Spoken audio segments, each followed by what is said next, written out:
जहां आप में से कई सारे लोग ऐसे होंगे जो इंस्टाग्राम का इस्तेमाल करते होंगे, लेकिन क्या ये इंस्टाग्राम सुरक्षित है? जी हां, ये सवाल इस समय हर इंस्टाग्राम यूजर के जहन में है। ऐसे में क्या आपके पास भी बिना रिक्वेस्ट किए इंस्टाग्राम की तरफ से किसी भी प्रकार का कोई पासवर्ड रिसेट करने का मेल आया है?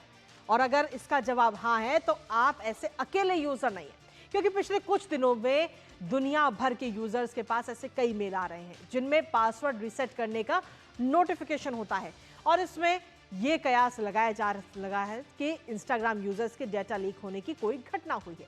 हालांकि अब इस पर इंस्टाग्राम ने अपनी सफाई भी दी है, यानी कि मेटा की तरफ से सफाई भी दी गई है। आखिर क्या कुछ प्रतिक्रिया सामने आई है मेटा की, बताएंगे आपको। साथ ही आपको बताएंगे कि आखिर आप अपना इंस्टाग्राम को किस तरीके से सेफ रख सकते हैं।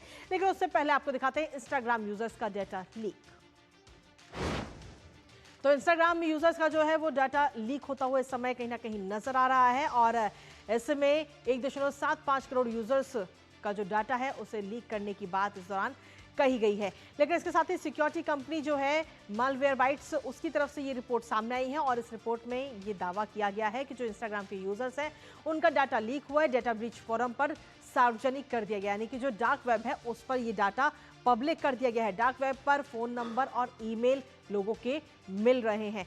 फिशिंग और साइबर हमलों का खतरा भी इसके जरिए कहीं ना कहीं बढ़ता हुआ नजर आता है। साल 2024 में सुरक्षा चूक से डाटा लीक होने की बात ये कही जा रही है। हालांकि इस बीच अगर हम देखें तो जो इंस्टाग्राम की कंपनी है मेटा, उसने इस डेटा ब्रीच के जो तमाम आरोप लगाए गए हैं उन तमाम आरोपों से नकार दिया और कहा है कि लोगों के इंस्टाग्राम अकाउंट जो हैं वो पूरी तरह से सुरक्षित हैं। लेकिन आखिर में सवाल फिर भी यही उठ रहा है कि अगर वो सुरक्षित हैं तो उनके पास में पासवर्ड रीसेट करने के मेल और मैसेजेस आखिर क्यों जा रहे हैं।